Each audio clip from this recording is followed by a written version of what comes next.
Assalamualaikum warahmatullahi wabarakatuh.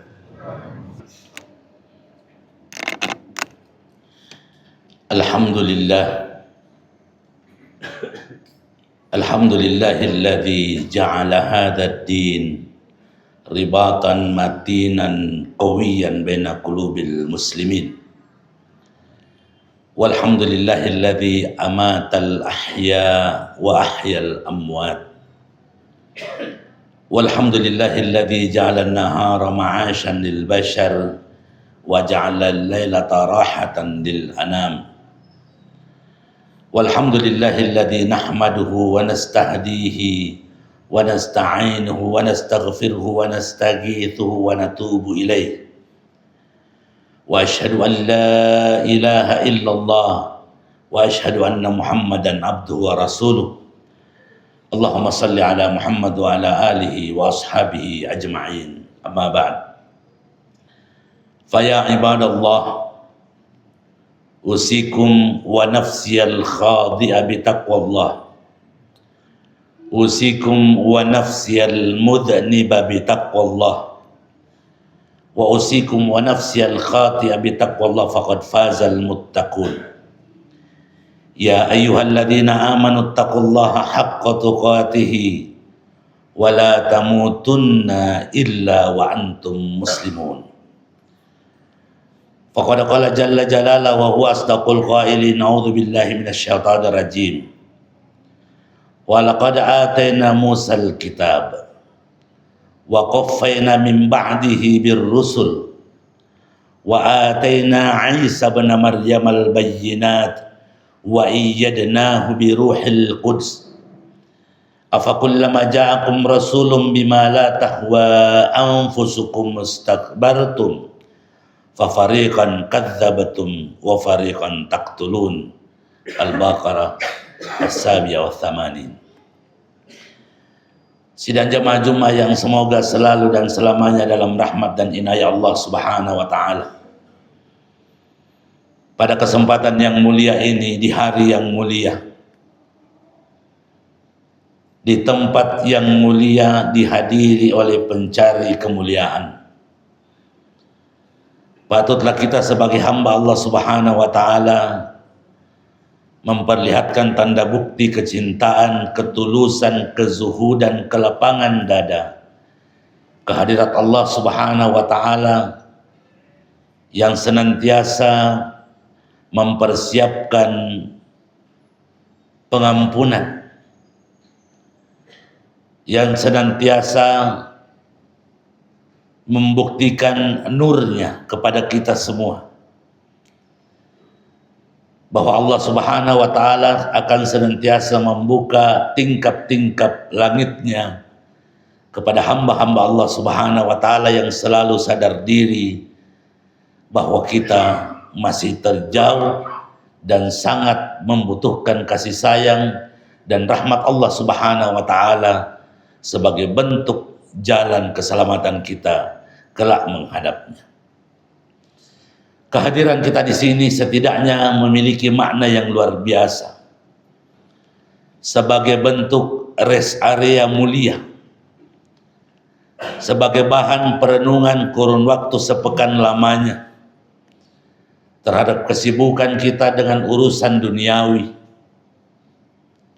Hari ini yang kita bawa adalah konsep penghambaan, bahwa kita hadir di tempat ini bukan semata ingin menggugurkan kewajiban kita untuk salat Jumat berjamaah, tetapi juga menjadi bagian tidak terpisah mengharapkan Allah Subhanahu wa taala membuktikan janjinya kepada kita semua yang semakin hari semakin mendekati kematian.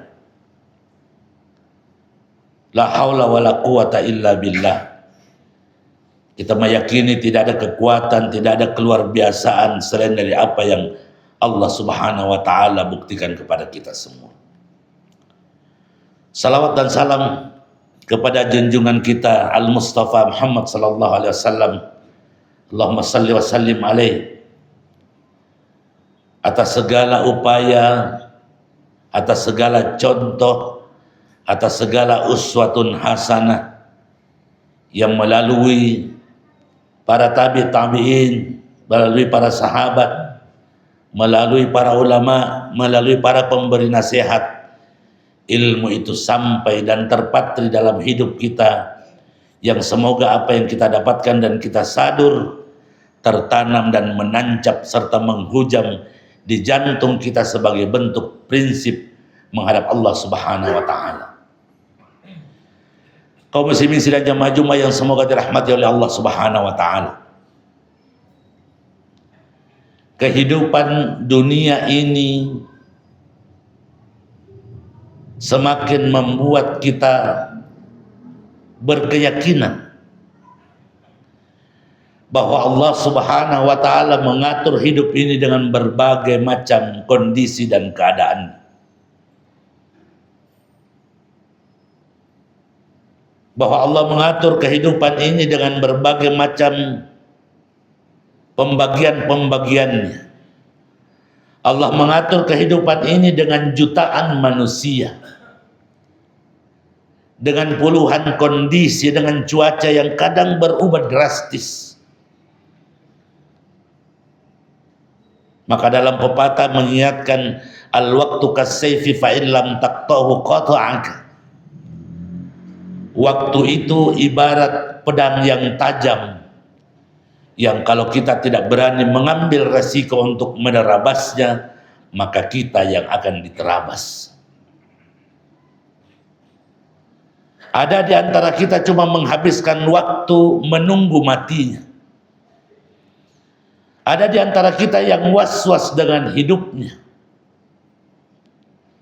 Dan bahkan ada di antara kita bukan ahli ibadah, bahkan menjauh dari masjid, tidak salat, merasa masih yakin menjadi ahli surga. Kita bukan dalam posisi menilai kondisi dan keadaan, agar supaya kita juga tidak segera berbangga diri ketika telah menyatakan atau melakukan sebuah amalan yang kita anggap sudah lebih dari yang lain. Bisa jadi rutinitas yang ada pada diri kita belum membuat hati kita, keikhlasan kita mencerminkan pribadi seorang muslim yang dinilai oleh Allah Subhanahu wa taala. Karena sejatinya yang akan dinilai, yang akan dilihat oleh Allah Subhanahu wa taala adalah sesuatu yang tidak nampak. Ibadah kita sampai hari ini masih kadang kita jadikan bahan untuk diperlihatkan kepada sesama. Padahal urusan ibadah adalah urusan kita kepada Allah Subhanahu wa taala. Sejarah menorehkan bahwa kebenaran yang mutlak mesti pahit. Kebenaran yang hakiki tidak cukup cuma meneteskan peluh. Tidak cukup cuma mengorbankan materi. Sejarah menuliskan bahkan nyawa yang menjadi pertaruhannya. Agama dan keyakinan kita bukan baru kali ini disudutkan. Cara menyudutkannya ada dengan cara menghujam langsung, menghina langsung, ada dengan cara meninabobokan. Bahkan ada yang mengatakan asal mas sumpajan no aman itu. Seolah-olah ibadah kita cuma salat. Padahal di dalamnya ada muamalah. Bagaimana kita berniaga. Bagaimana tanggung jawab menjadi kepala rumah tangga. Bagaimana tanggung jawab menjadi suami, tanggung jawab menjadi istri. Dan bagaimana tanggung jawab menjadi anak dan cucu.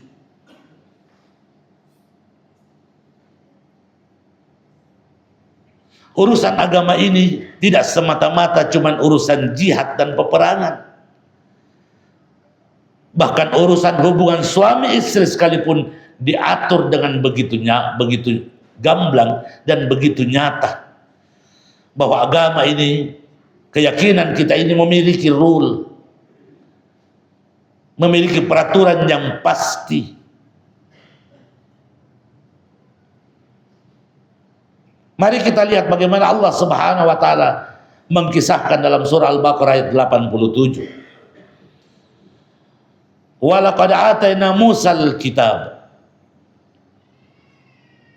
Allah mengisyaratkan, lihatlah Muhammad, bagaimana aku, kata Allah Subhanahu wa taala, menganugerahi Musa dengan kitab Taurat yang berisi kanun, yang berisi peraturan-peraturan, pengaturan-pengaturan, yang berisi basyiran wa nadhira, yang berisi berita gembira, yang juga berisi ancaman. Bagaimana tentang ketauhidan, bagaimana tentang akhlakul karimah, bagaimana tentang persaudaraan, bagaimana tentang kekerabatan, bagaimana tentang usaha dan sebagainya. Allah aturkan. Apakah serta-merta diterima? Ditentang.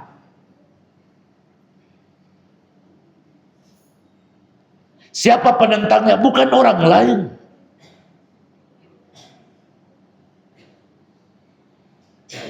Maka kalau ada yang mengatakan hari ini kebenaran itu seperti menggenggam bara api, genggam, kekeh.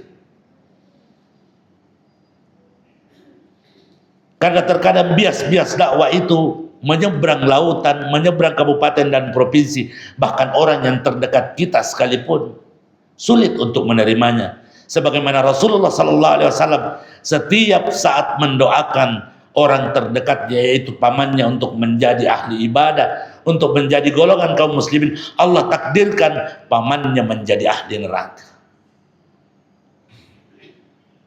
Walaupun pamannya mengakui kerasulan Muhammad, menjaga, mengawasi anak kemenakannya sendiri, tapi Allah takdirkan kalau Anda bukan muslim, sehebat apapun Anda akan berada di neraka jahanam.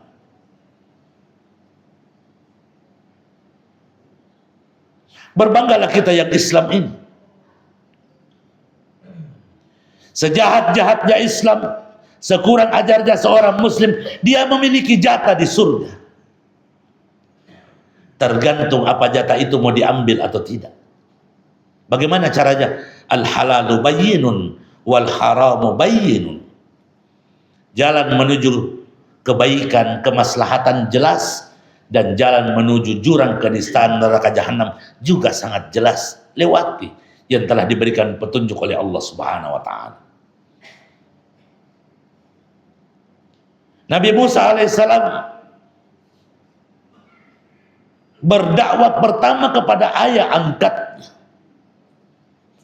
yang mengklaim dirinya Tuhan,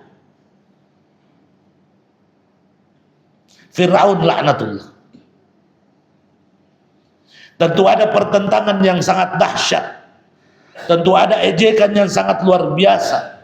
Mungkin kalimat yang keluar dari mulut Fir'aun kepada anak angkatnya, isengnya lemu Musa, kamu besar dan tumbuh di istana ini. Bayangkan. Tetapi kebenaran tidak pilih merek. Nabi Musa mengingatkan ayah angkatnya, penguasa yang mengklaim dirinya Tuhan, untuk bertakwa kepada Allah Subhanahu wa taala, tapi berujung kepada penistaan dan pencelakaan diri, bahkan akan segera dibunuh oleh Fir'aun laknatullah, sehingga terjadilah peristiwa kejar-mengejar di Laut Merah, menenggelamkan Fir'aun beserta hulu balangnya. Bukan orang jauh, orang yang setidaknya punya jasa kepada Musa alaihissalam.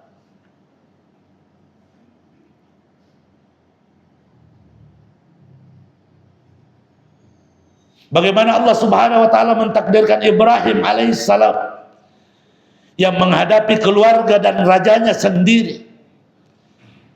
Konsekuensi ketauhidan, konsekuensi ungkapan kebenaran, konsekuensi kebaikan berakhir di tiang gantungan yang akan dibakar.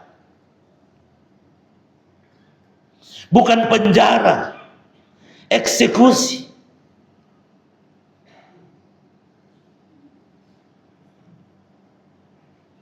Ibrahim tidak bisa mengelak daripada konsekuensi yang luar biasa. Yang dia tahu ini adalah kebenaran, yang dia tahu saya menjalankan perintah Allah Subhanahu wa taala. Kalaupun toh saya mesti terbakar hari ini adalah takdir saya, dan saya bahagia akan bagaimana caranya Allah Subhanahu wa taala mengakhirkan saya dengan akhir yang indah, dengan kalimat qul ya naru kuni bardan wa salamun ala Ibrahim.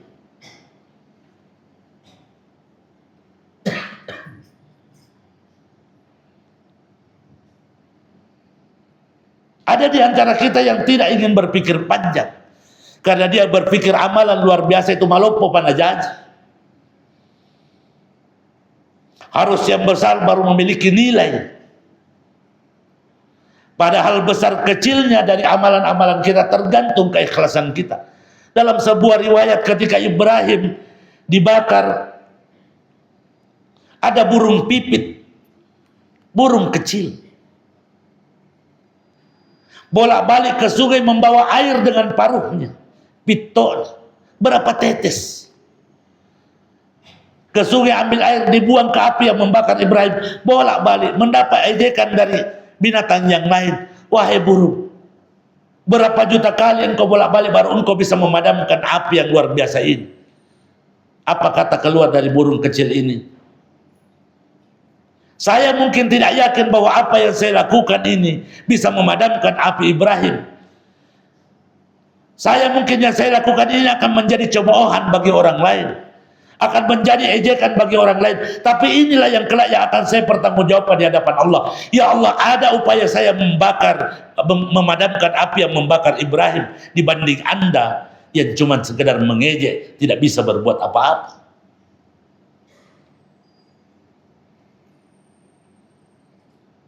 Sederhana.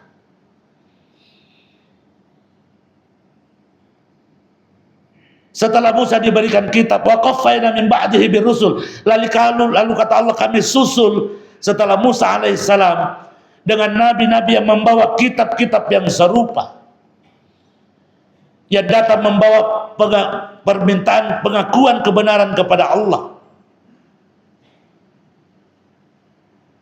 datang membawa konsep ketauhidan, datang membawa konsep muamalah kepada Allah dan muamalah kepada manusia. Lalu ayat ini dilanjutkan, wa atayna Isa bin Maryam al-bayyinati wa ayyadnahu bi ruhil qudus. Lalu kami datangkan Isa bin Maryam, sebuah mukjizat luar biasa, lahir tanpa seorang ayah.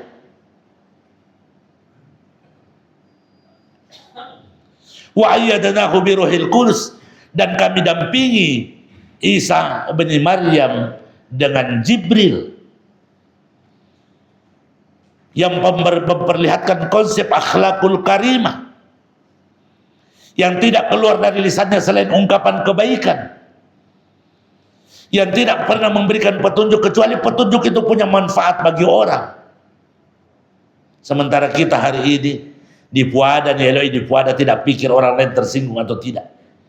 Di Fugau, di Fugau tidak pikir orang lain tersinggung atau tidak. Bahkan yang lebih parah, kita melakukan hal-hal yang mungkin bisa membuat murka Allah Subhanahu wa ta'ala.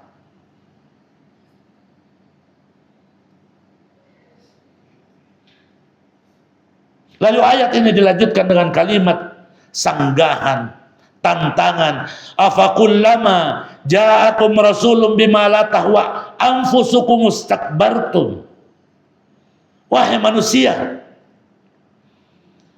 apakah ketika datang dakwah kepadamu, datang nasihat kepadamu, datang penyampaian kebaikan kepadamu, kebetulan nasihat itu atau orang yang memberikan nasihat itu belum berkenan di hatimu, atau engkau benci orangnya, istakbartum, engkau membanggakan diri dan mencongkakkan diri, engkau tidak terima nasihat itu karena dia datang dari arah yang engkau tidak senangi, engkau tidak terima kebaikan itu karena dia datang dari orang yang kita benci, atau mungkin dari orang yang kita tidak kenal.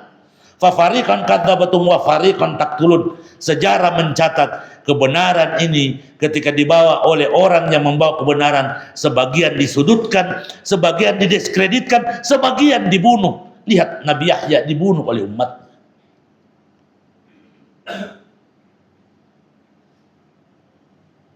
Hari ini kita mencoba bermain-main dengan keyakinan kita.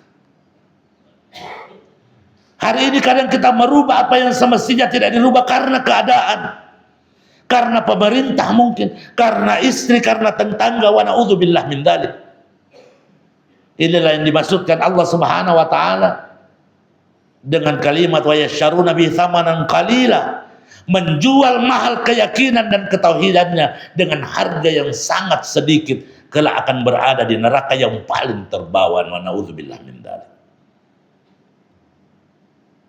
Kenapa kita belum yakin? Apakah Nabi-Nabi Allah Subhanahu wa taala belum menjadi contoh? Bagaimana Nabi Ulul Azm, 5 Nabi yang paling banyak mendapatkan tantangan, mulai dari Nabi Nuh alaihissalam, yang seorang Nabi yang juga tidak bisa menyelamatkan anak dan istrinya. Bagaimana Nabi Musa, bagaimana Nabi Ibrahim, bagaimana Nabi Isa. Terakhir bagaimana Rasulullah SAW menghadapi persekusi dari orang-orang yang berkuasa, yang dari kalangannya sendiri. Perjuangan memang perih. Karena kalau tidak ada perih, bukan perjuangan namanya. Sesekali Allah Subhanahu wa taala mentakdirkan kita rugi. Sesekali Allah Subhanahu wa taala mentakdirkan kita sakit agar kita faham artinya sehat. Sesekali kita mesti harus jatuh supaya kita faham artinya bangkit. Sesekali umat ini dikalahkan agar kita faham artinya kemenangan. Bukan Allah Subhanahu wa taala tidak mengijabah doa Rasulullah pada perang Uhud, tapi Allah ingin memberikan pelajaran kepada Rasulullah Muhammad sallallahu alaihi wasallam, engkau mesti kalah supaya engkau faham nikmatnya menang. Apa bedanya dengan kita berpuasa, merasa tidak mampu berbuat apa-apa, tapi bandingkan ketika buka puasa tiba, kemerdekaan di atas segalanya.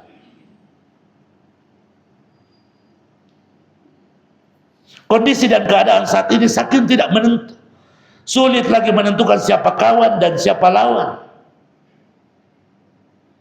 Apalagi dengan sudut pandang hari ini kekuasaan, tentu yang dipilih adalah orang yang memilihnya. Itu sudah sunnatullah. Maka tidak layak untuk dikatakan ulil amri, karena dipilih dengan cara demokrasi yang pasti memakai uang. Ulil amri adalah ahlinya yang tidak bertentangan dengan ayat-ayat Allah. Lalu bagaimana akan dikatakan ulil amri kalau cara pemilihannya sendiri dengan cara-cara yang tidak relevan dengan ayat Allah dan sunnah Rasulullah? Masihkah ada ulil amri hari ini?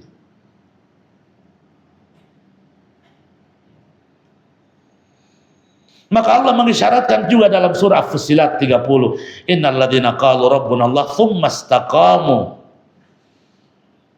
Orang yang mengakui keesaan, kebesaran dan keberadaan Allah Subhanahu, lalu dia konsisten. Apa yang Allah janjikan? Tatanazzalu alaihimul malaika. Akan ada malaikat yang mendampingi ketika orang berpotensi melakukan dosa, lalu dia urungkan dosanya, bertanda bahwa ada malaikat di situ yang mendampingi sehingga dia tidak jadi berdosa.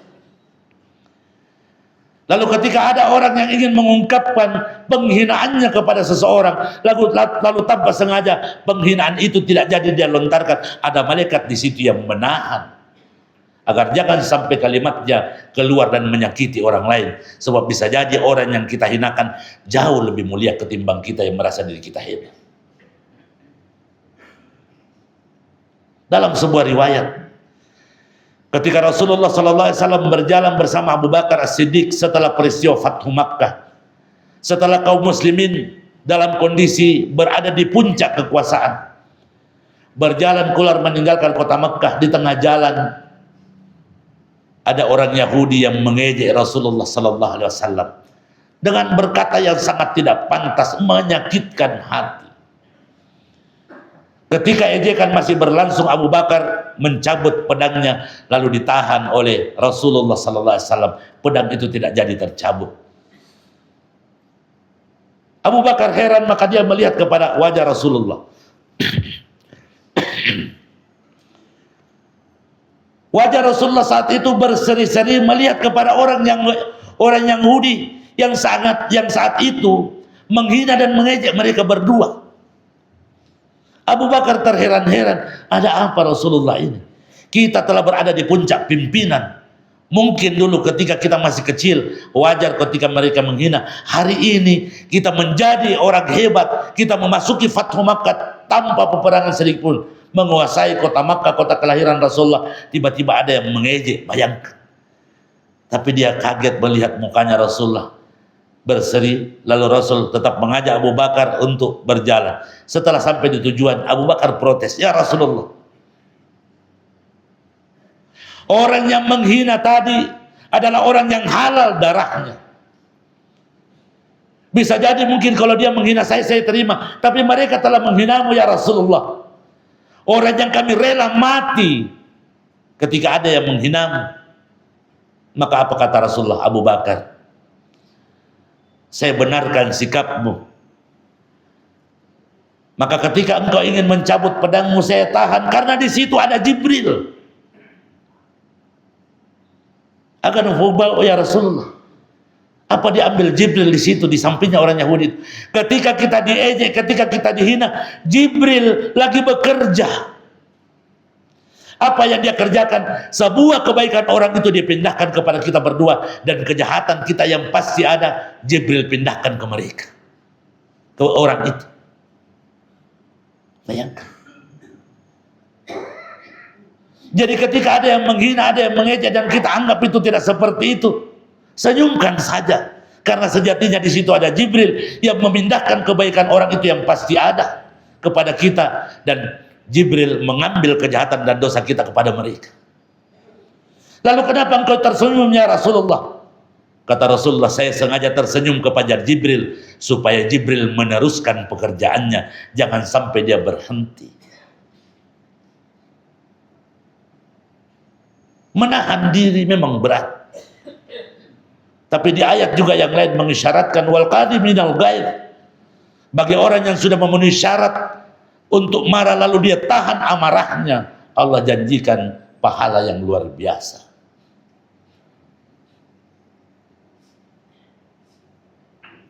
Mungkin tanpa kita sadari, tatanazzalu alaihimul malaika, turun malaikat di keluarga kita, tidak ada masalah. Atau kalaupun ada masalah, ada solusi. Itu cara-cara kebaikan. Turun malaikat dalam perdagangan kita, turun malaikat dalam kerja-kerja kantoran kita, turun malaikat dalam hasil-hasil bumi yang ada pada diri kita. Semua kebaikan tidak otomatis menjadi kebaikan selain bahwa di situ ada malaikat yang mengiringi. Allah takhafu wa la tahzanu. Allah yang mengisyaratkan. Kenapa mesti takut? Kenapa mesti bersedih?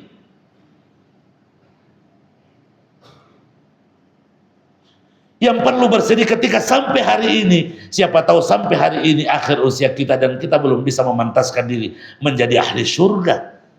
Masih ada orang yang kita belum ajak bicara. Masih ada orang yang kita pandang enteng. Masih ada orang yang kadang kita hinakan karena cuma garis keturunan. Ada orang bangga dengan garis keturunannya, sementara Al-Quran mengisyaratkan walaqad atayna Isa bin Maryam. Bayangkan, ada orang bangga dengan keturunan bapaknya, lalu Isa dinisbatkan adalah keturunan ibunya karena tidak punya bapak. Ini juga Al-Quran. Tidak ada yang perlu dibanggakan selain bahwa kita memiliki akhlakul karimah, memiliki kelapangan dada, memiliki jiwa yang luas, meyakini bahwa apapun yang diturunkan Allah, baik itu berupa kabar gembira ataupun kabar yang menjadikan, itu adalah bagian dan cara Allah Subhanahu wa taala memperkokoh keyakinan kita, menguatkan batin kita, karena kelak kita akan menghadap Allah Subhanahu wa taala membawa amalan-amalan kemuliaan. Semoga inspirasi mulia ini membuat kita semakin kuat, bahwa dalam kondisi apapun, dalam keadaan apapun, silih berganti pemerintahan dalam bentuk apapun, apalagi keberagaman kita telah dijamin oleh Undang-Undang Dasar 45, berbuat dan berprinsiplah. Jangan terombang-ambing kemana angin bertiup ketika ke situ kita mengarah, tapi milikilah sesuatu yang fundamental. Semakin tinggi bangunan yang kita bangun, maka konsekuensinya pondasinya akan semakin kuat, semakin dalam, dan pondasi itu tidak nampak, dia berada di dalam tanah yang mungkin diabaikan orang. Sejatinya seperti itulah hati kita. Jangan pernah mengharapkan dihargai dan dipandang orang lain, karena bisa jadi kita mengurangi penghargaan dan pandangan Allah kepada diri kita. Insya Allah kita berazam kelak dengan prinsip yang hadir pada diri kita. Allah Subhanahu wa taala menjanjikan surga yang luar biasa. Wa absyiru bil jannati allati kuntum tu'adun. Muhammad, berikan kabar gembira kepada mereka yang konsisten Berikan kabar gembira bahwa surga tempatmu sebagaimana yang telah Allah Subhanahu wa taala janjikan dalam kebaikan yang luar biasa. Dalam padang mahsyar mulia kita akan bersama dalam ikatan mulia menjadi ahli surga al-firdaus al-a'la. Amin ya rabbal alamin. Ja'alani Allahu minal faizin wa adkhalani wa iyyakum fi jannatin na'imil muqim. Aqulu qouli hadza fastaghfirullahal azim yazkurkum fastaghfiruhu fa ya fawzal mustaghfirin wa ya najatat ta'ibin.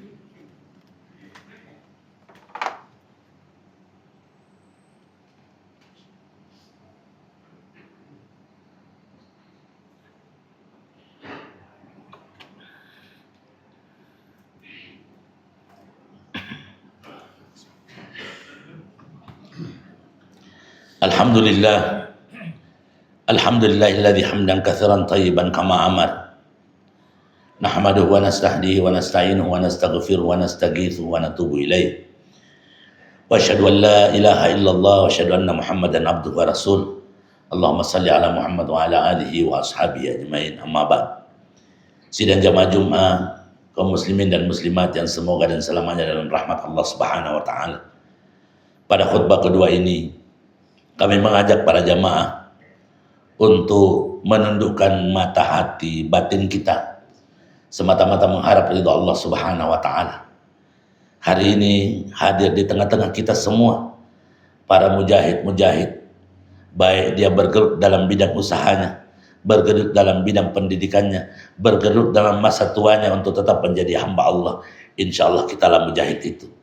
Harapan terbaik dari apa yang telah kita lakukan dan apa yang akan kita lakukan adalah menyandarkan segalanya kepada Allah Subhanahu wa taala.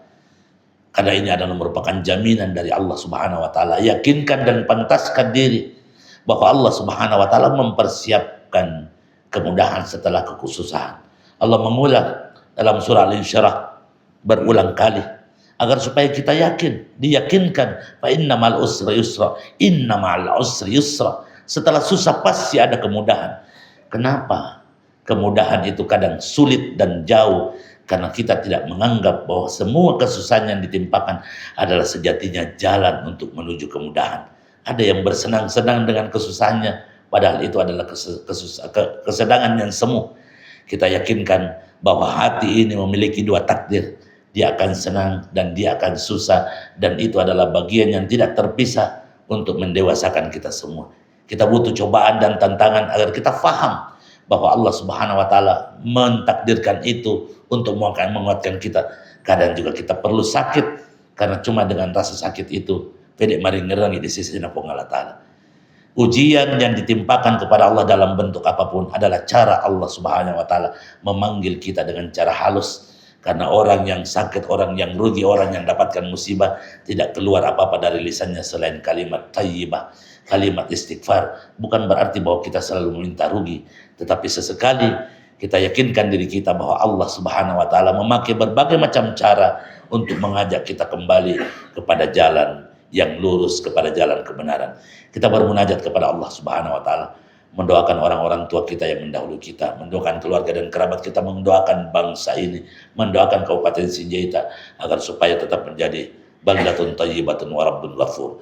A'udzubillahi minasyaitonir rajim. Bismillahirrahmanirrahim. Allahumma shalli ala Muhammad wa ala alihi wa ashabihi ajmain. Allahumma inna nas'aluka ridhaka wal jannah wa na'udzubika min sakhatika wan nar.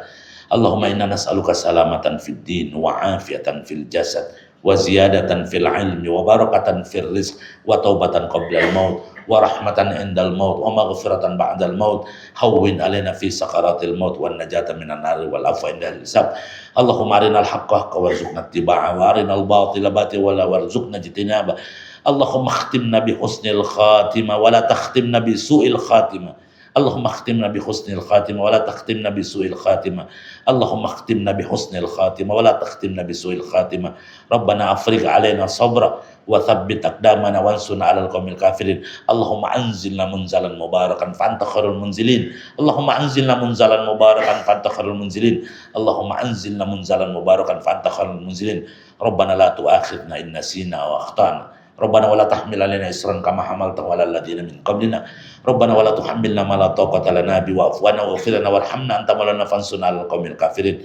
Rabbana afrigh 'alaina sabra wa tsabbit aqdamana wansurna 'alal qaumil kafirin. Rabbana atina fid dunya hasanah wa fil akhirati hasanah wa qina adzabannar. Walhamdulillahi rabbil alamin. Wassalamualaikum warahmatullahi wabarakatuh.